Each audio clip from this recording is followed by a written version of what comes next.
Hello viewers, welcome back to my channel সম্পাস yummy food. আজকে আমি আপনাদের জন্য নিয়ে এসেছি ছানা তৈরির রেসিপি। কিভাবে বাড়িতে খুব ইজি উপায়ে ছানা তৈরি করে ফেলবেন এবং কিভাবে এটিকে তৈরি করবেন, রান্না করবেন। রান্নার রেসিপিটি আমি পরবর্তীতে দেব, পরবর্তী কোনো একটা ভিডিওতে। তবে এখন আমি আপনাদের সাথে ছানা কিভাবে তৈরি করতে হয় সেই রেসিপিটি শেয়ার করব। দেখুন কতটা পারফেক্ট হয়েছে এই ছানা। বাজারে কিনতে কিন্তু সেম একই রকমই দেখতে এবং একই রকমই খেতে হয়। তো আপনি ভীষণ ইজি উপায়ে এবং খুব কম খরচেই তৈরি করে ফেলতে পারবেন। বাজারের ছানাগুলো ভীষণ দাম হয়। চলে যাচ্ছি রেসিপিতে। আমি 1 লিটার দুধ নিয়ে নিয়েছি। আপনার পুরোপুরি ফ্যাটযুক্ত যে দুধটি রয়েছে সেটি যদি নিতে পারেন তাহলে অবশ্যই আপনার ছানা বেশ হবে। নিয়ে নিচ্ছি 2 টেবিল চামচ পরিমাণে ভিনেগার, সাদা সিরকা। তো আপনারা চাইলে লেবু দিয়েও এটাকে ফাটিয়ে নিতে পারেন, তবে লেবুতে একটু স্মেল করে। ছানা যদি ফাটাতে চান তাহলে অবশ্যই ভিনেগার ইউজ করবেন, তাহলে আর গন্ধ করবে না। এখানে আমি 2 টেবিল চামচ পরিমাণে পানি মিশিয়ে নিয়েছি। সাদা সিরকার সাথে পানি অ্যাড করেছি। এখন দুধটি বলক ওঠা পর্যন্ত ওয়েট করব। ভীষণ নাড়াচাড়া করে নেব যেন নিচে লেগে না আসে।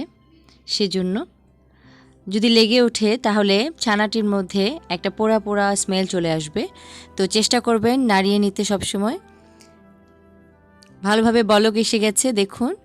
এখন আমি ফ্লেমটি বন্ধ করে দেব। যদি চলমান অবস্থায় থাকে ফ্লেম তাহলে কিন্তু ছানাটি শক্ত হয়ে যাবে। চেষ্টা করবেন ফ্লেমটি বন্ধ করে দিতে।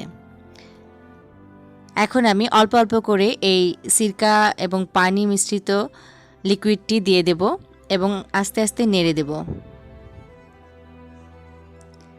অল্প অল্প করে দেব, একবারে দেব না, কারণ একবারে দিলে যে জায়গায় পড়বে সেই জায়গার ছানাটি শক্ত হয়ে যাবে।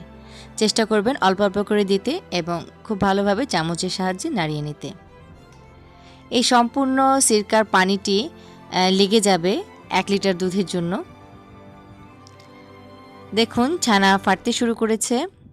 পরিপূর্ণভাবে ফাটা তখনই হবে যখন সম্পূর্ণ ছানাটি একদম আলাদা হয়ে যাবে এবং সেই সাথে পানিটিও আলাদা হয়ে যাবে। দেখুন পানির কালারটি মোটামুটি হালকা সবুজ কালার এসেছে, তার মানে খুব ভালোভাবে ছানা কেটেছে। চেষ্টা করবেন ছানা কাটার সময় ঠিক এমন পর্যায় পর্যন্ত আসতে। দুধ জাতীয় যদি লিকুইডটা রয়ে যায় তাহলে ভালোভাবে ছানাটা ফাটানো হয়নি। দেখুন কতটা সফট রয়েছে। ঠিক এমনভাবেই করবেন আর অবশ্যই চুলার ফ্লেমটি বন্ধ করে দিবেন বলক ওঠার সাথে সাথেই। তাহলে ছানাটি একদম সফট হবে এবং খেতে ভীষণ মজা হবে। এখন আমি একটি পাত্র নিয়ে নিয়েছি। এখানে আমি একটা স্ট্রেইনার নিয়ে নিচ্ছি এবং ভীষণ পাতলা মার্কিন কাপড়গুলো পাওয়া যায়। তো আমি সবসময় যেটাতে করে ছানা কাটি মানে ছেঁকে নেই সেই কাপড়টি আমি বিছিয়ে নিচ্ছি। আপনার এরকম একটি পাতলা সুতি কাপড় নিয়ে নেবেন। চেষ্টা করবেন হালকা কালার অর্থাৎ হোয়াইট কালার অথবা এরকম ধরনের হালকা কোনো কালার নিতে, যেন কালার না উঠে আসে এরকম। এভাবে আমি নিয়ে নিয়েছি এবং এখন আমি ছানার পানিটি সহ ছানাগুলোকে এখানে দিয়ে দেব।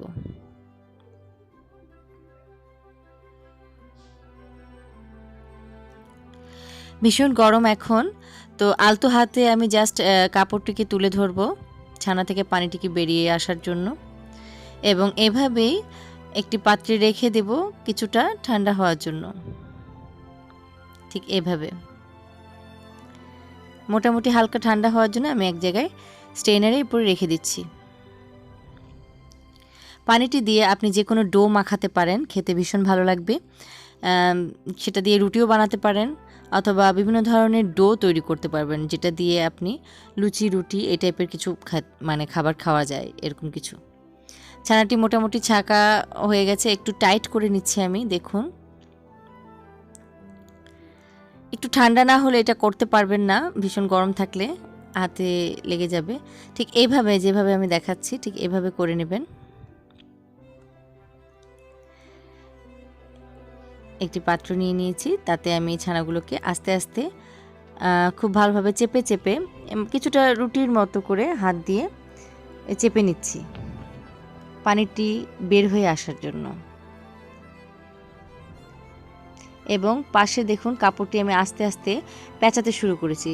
ঠিক এইভাবেই পেঁচিয়ে ধরবেন এবং ঠিক এইভাবেই চাপ দিয়ে ধরবেন এবং এটি যেন এই প্যাচটি যেন কোনোভাবে খুলে না যায় সেই জন্য দেখুন আমি একটি স্টিলের থালা নিয়ে নিয়েছি। এগুলো নিশ্চয়ই সাধারণত আপনাদের বাড়িতে থাকে। পেছনের অংশটা দিয়ে আমি এটাকে চেপে ধরবো এবং খুব ভালোভাবে চাপ দিয়ে ধরবো। দেখুন এই প্যাচটি যেন অবশ্যই এই থালাটির নিচে থাকে এবং ঠিক এমনভাবে চাপ দেব কোনো একটা ভারী কিছু দিয়ে। খুব বেশি সময় লাগে না, 1 লিটার দুধের জন্য 15 মিনিটই যথেষ্ট। 15 থেকে 20 মিনিটের জন্য আপনি এটাকে ঠিক এমনভাবে ওয়েটের উপরে ওয়েট রেখে দিবেন। জাস্ট এভাবে আমি 15 থেকে 20 মিনিট রেখে দিচ্ছি। যদি বেশি পরিমাণে ছানা কাটেন, বেশি পরিমাণে ছানা হয় তাহলে অবশ্যই আরও কিছুটা সময় আপনাকে রেখে দিতে হবে। এভাবে রেখে দিচ্ছি। ফিরে এসেছি আমি 15 মিনিট পর। দেখুন তুলে নিয়েছি, একদম সলিড হয়েছে। দেখুন কত চমৎকার এসেছে, দেখে নিশ্চয়ই বুঝতে পারছেন। ভিডিওটি লম্বা হয়ে যাবে তাই আমি একটু কুইকলি দেখাচ্ছি। দেখুন মোটেও ভেঙে যাবে না, একদম সলিড হয়ে যাবে এবং এটি তরকারি রান্না করার সময়ও এটি ভেঙে যাবে না। আমি খুব আলতো হাতে কেটে নিচ্ছি, দেখতে সুন্দর পিসগুলো হওয়ার জন্য। তো যাই হোক, আপনারা যে কোনো স্টাইলে কেটে নিতে পারেন। তরকারিতে আপনি কিভাবে এটি ইউজ করবেন সেটি হচ্ছে কথা। ভীষণ খেতে ইয়াম্মি হয়, আশা রাখি বাড়িতে ট্রাই করবেন এবং বাড়িতে দেখুন কত সহজ উপায়ে তৈরি হয়ে গেল, একদম পারফেক্ট হয়েছে। দেখুন এটি রান্নার সময় মোটেও ভেঙে যাবে না, গলেও যাবে না, একদম পারফেক্টভাবে তৈরি হয়েছে। ঠিক এইভাবে আমার রেসিপি ফলো করে তৈরি করে ফেলতে পারেন ছানা। এটি দিয়ে বিভিন্ন ধরনের তরকারি রান্না করতে পারেন, বিভিন্ন ধরনের সবজিতে ব্যবহার করতে পারেন, অথবা এটি ঝোলে ব্যবহার করতে পারেন, ভুনা করতে পারেন। ভীষণ মজা লাগে খেতে, ট্রাই করে দেখবেন। নেক্সট টাইমে আপনাদের এটির রেসিপি একটি নিয়ে চলে আসব। আশা রাখি আমার রেসিপিটি আপনাদের ভালো লেগেছে। যদি ভালো লাগে লাইক কমেন্ট শেয়ার করবেন ফ্রেন্ডের সাথে এবং সাবস্ক্রাইব করতে একদম ভুলবেন না। সবাই ভালো থাকুন, সুস্থ থাকুন। নেক্সট ভিডিও পর্যন্ত অপেক্ষা করবেন আশা রাখি। সে পর্যন্ত বিদায় নিচ্ছি।